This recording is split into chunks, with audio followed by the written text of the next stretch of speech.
Hello मेरे प्यारे बच्चों, बहुत बहुत स्वागत है आप सभी का आपके अपने प्यारे से यूट्यूब चैनल इंस्पायर स्टडी पर। चलिए माय डियर स्टूडेंट्स, शुरुआत करते हैं। कक्षा जो 12 है उसकी काव्य खंड जो चैप्टर आपकी बुक है उसका चैप्टर नंबर 2, केकई का अनुपात। तो केकई का अनुताप का क्या मतलब है, पहले इसको जानेंगे। फिर देखिए, मैं आपको एक एक शब्द के अर्थ को बताऊंगा, यानी कि सारी डिटेल में समझाने वाला हूँ। फिर हाथ से लिखे हुए जो मैंने नोट्स ले रखे हैं वो आपको दिखाने वाला हूँ, यानी कि आपको लिखने का तरीका भी बताऊंगा इस वीडियो में। पहले क्या करेंगे, पहले एक शब्द को अर्थ को जानेंगे, फिर एक एक नोट्स में देखेंगे शब्दों का मतलब भी। तो चलिए पहले हम शब्द का मतलब जानेंगे। अब पहले क्या करना, देखिए जैसे तदंतर, बेटी सब, उटज, उटज क्या है, तदंतर क्या है, ये आगे नीले वितान क्या है, यानी कि शब्दों का अर्थ भी आप पहले जानेंगे। फिर मैं पूरी लाइन का मतलब बताऊंगा, फिर कहीं जाके आपको नोट्स दिखाऊंगा। बस उम्मीद है आपको सब कुछ समझ में आना चाहिए, आएगा भी। इस तरीके से मैं समझाऊंगा। अगर आपको समझ में अच्छे से आता है तो वीडियो को लाइक शेयर ना करना ना भूलें। तो चलिए समझते हैं एक एक पॉइंट को। ये कह रहे हैं केकई का अनुताप। अनुताप का मतलब पछतावा, यानी कि केकई पछता रही हैं। कब पछता रही हैं? जब केकई ने श्री राम को वनवास 14 साल का वनवास दिया था तथा भरत ने उस अयोध्या के राज्य को ठुकरा दिया था, तो केकई वहाँ बहुत पछता रही हैं कि मैंने ऐसा क्यों किया। तो उसी का वर्णन यहाँ किया हुआ है।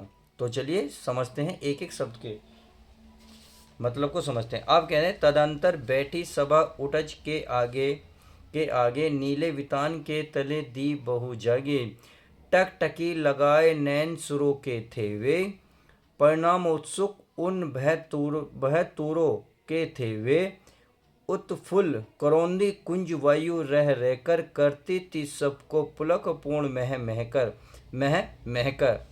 वह चंद्रलोकता वहाँ चांदनी जैसी, कहाँ चांदनी वैसी, प्रभु बोले गिरी गिरा गंभीर निर्धरी जैसी। तो ये हमने अच्छे से पढ़ा। अब इसको एक एक शब्द को मतलब को जान लेते हैं। तदनंतर का मतलब है, देखिए इसके बाद, किसके बाद, देखिए अब एकदम आप व्याख्या में लिखोगे इसके बाद तो आपको गलत माना जाएगा। तो इसका मतलब पहले ही है जान लो तदनंतर कैसे लिखा जाएगा।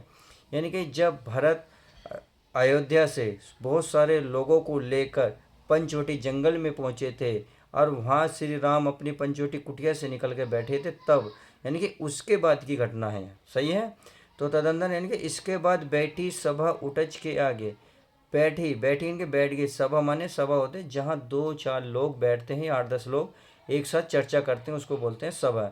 उटच कहते हैं प्यारे बच्चों कुटिया, यानी कि जो पंचवटी में कुटिया बना रखी थी श्री राम सीता जी ने और लक्ष्मण ने, उनकी उटच का मतलब यहाँ कुटिया है। सही है। के आगे यानी कि जो अयोध्या से सारे लोग आए थे, वो पंचवटी कुटिया से जो श्री राम लक्ष्मण और सीता जी ने बना रखी थी, उसके आगे सारे लोग वहाँ बैठ गए थे जो अयोध्या से आए हुए थे। आई होप इतनी बात समझ में आ गई। चलिए आगे देखते हैं। देखिए डरना नहीं है आपको, यदि समझ में नहीं आ रहा बस एक एक शब्द का जान लीजिएगा। लिखने का तरीका मैं बता दूंगा। नीले वितान के तले दे बहु जागे। नीले माने नीले, वितान होता है आकाश, यानी कि नीले आकाश के तले। तले माने नीचे, यानी कि नीले आकाश के तले। नीले जो आसमान बिल्कुल साफ होता है, नीला रात को दिखाई देता है, उसके तले, इनके उनके नीचे दीप बहुत जागे। दीप माने दीपक, बहु माने बहुत सारे, जागे माने जल रहे हैं। मानो जैसे नीले आकाश के तले बहुत सारे दीपक जगमगा रहे हों या चल रहे हों। जब सभा बैठी थी, क्योंकि वहाँ सीता जी, राम जी, लक्ष्मण जी, भरत जी, उनकी माता, उनके गुरु सब वहाँ बैठे हुए थे। तो ऐसा लग रहा था जैसे नीले आकाश के तले बहुत सारे दीप जगमगा रहे हों। आगे देखते हैं। टकटकी लगाए नैन सुरों के थे वे। टकटकी लगाए, टकटकी माने एक उम्मीद से, जिसकी उम्मीद से उसको देखते हैं, ध्यान ध्यान से देख रहे थे। नैन सुरों के थे वे। नैन तले, सुर माने होता देवता, यानी कि सुर माने देवता, और वो नैन किसके थे? सुरों के थे, यानी कि देवता के थे, यानी कि देवता, सारे देवी देवता टकटकी लगाए हुए थे। परिणामोत्सव, परिणामों उत्सुक उन भयातुरों के थे वे। परिणामोत्सुक का मतलब होता है रिजल्ट जानने की इच्छा। परिणाम माने रिजल्ट, मोत्सुक माने जानने की इच्छा।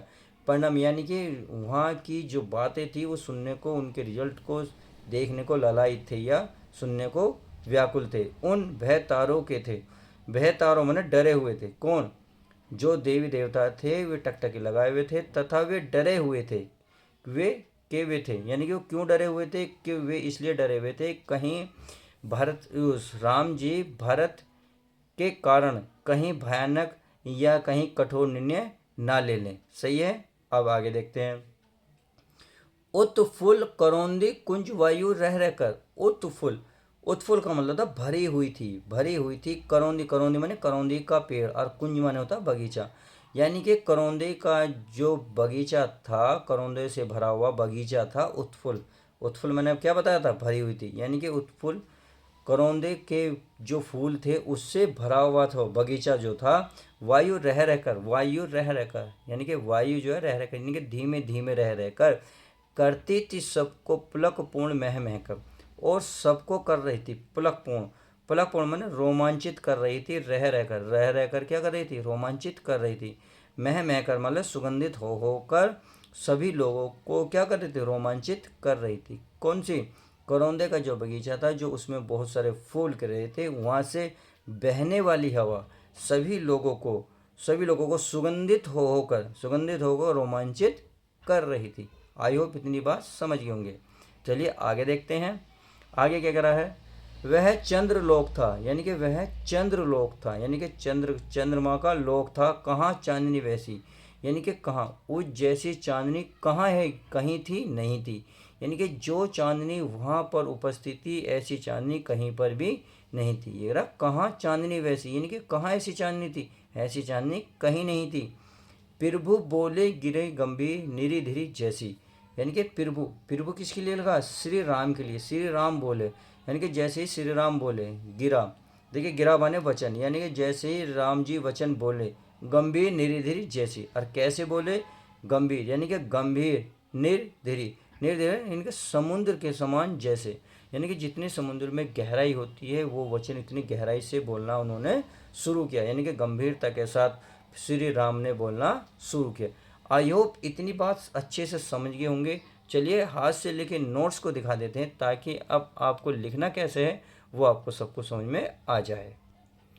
तो क्या करना है प्यारे बच्चों, आपको शुरू के 2 या 3 शब्द लिख देने हैं, फिर लास्ट में 2-3 शब्द लिख देने हैं। मैं एक बार किताब में दिखा देता हूँ ताकि आपको समझ में आ जाए। देखिए क्या लिख रहा है, तदनंतर बैठी, यानी कि देख रहे हो ना तदनंतर बैठी, यानी कि आपको ये शुरू के 2 शब्द लिखने हैं, फिर लास्ट में आपको निर्धर, कहाँ है ये रहा, निर्धर जैसी, ये आपको लिख देना। आई होप समझ गए होंगे। तो चलिए आगे देखते हैं। ये वर्ड लिख दिया। फिर आपको संदर्भ, संदर्भ कैसे लिखना है, देखिए संदर्भ लिखने का तरीका होना चाहिए। देखिए प्रस्तुत पद्यांश हमारी पाठ्य पुस्तक हिंदी के काव्य खंड में संकलित राष्ट्र कवि मैथिली शरण गुप्त द्वारा रचित केकई का अनुताप शीर्षक पाठ से अवतरित है। आई होप इतनी बात समझ गए होंगे। अब क्या करना है, आपको व्याख्या पढ़नी है। अब व्याख्या को देखिए किस तरीके से लिखा जाता है, व्याख्या को बड़े ध्यान से देखते रहिए क्योंकि ये बहुत ज़रूरी है। अब देखिए, भारत सहित अयोध्या वासियों के वन में पहुंचने के पश्चात, यानी कि जब भारत अयोध्या वासियों के साथ वन में पहुंचे तब उसके पश्चात क्या हुआ, रात्रि में श्री राम की कुटिया के सामने सभा बैठाई गई। यानी कि रात के समय था जब वहाँ कुटिया के सामने, पंचवटी कुटिया के सामने सभा बैठाई गई, जिसे देख ऐसा आभास हो रहा था कि आकाश रूपी मंडप के नीचे बहुत से तारे रूपी दीपक जगमगा रहे हों। आगे देखते हैं। सभा में लिए जाने वाले निर्णय को जानने के लिए देवता गण भी वहाँ एकटक नजरें गड़ाए हुए थे। सभी देवता इस बात से भयभीत थे कि कहीं भरत के आगमन का राम कुछ और ही अर्थ निकालकर कोई कठोर निर्णय न ले। सही है, समझ गए। आगे देखते हैं। आगे क्या है, वहाँ का प्राकृतिक सौंदर्य अनुपम था। खिले हुए करौंदे पुष्पों से भरे हुए थे। यानी कि बगीचा जो है करौंदे के ये पुष्पों से भरा हुआ था।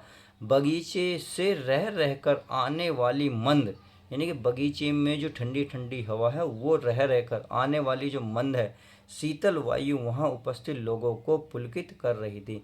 यानी कि प्रसन्न कर रही थी, उनको एक खुशी दे रही थी ठंडी ठंडी हवा। अब आगे देखते हैं। आगे क्या है, आगे है वह सभा चंद्रलोक सी प्रतीत हो रही थी। यानी कि जो सभा थी वह कैसी लग रही थी, चंद्रलोक से प्रतीत हो रही थी। वहाँ के जैसे चांदनी अन्यत्र होना संभव नहीं है, यानी कि वहाँ की जैसी चांदनी थी और कहीं भी संभव नहीं थी। शांत सभा में श्री राम ने सागर सदृश अति गंभीर स्वर में बोलना शुरू किया। आई होप इतनी बात समझ गए होंगे। अब देखिए काव्य सौंदर्य देख लेते हैं। काव्य सौंदर्य में देखिए, अगर भाषा की बात करेंगे तो खड़ी बोली, अगर शैली की बात करूँगा तो प्रबंधनात्मक, आगे देखेंगे छंद, छंद की बात करूँगा मालिनी, और अलंकार की बात करूँगा उपमा तथा रूपक अलंकार है। तो इस वीडियो में हम इतना ही रखेंगे। अब मिलेंगे नेक्स्ट वीडियो के साथ। जब तक के लिए तो good bye, take care, love you guys, अपना ध्यान रखें। और हाँ, वीडियो पसंद आए तो लाइक और शेयर बिल्कुल करना ना भूलें। देखिए कंजूसी मत क्या करो, हम भी आपके लिए इतना मेहनत करते हैं। तो चलिए मिलते हैं किसी और नेक्स्ट वीडियो के साथ।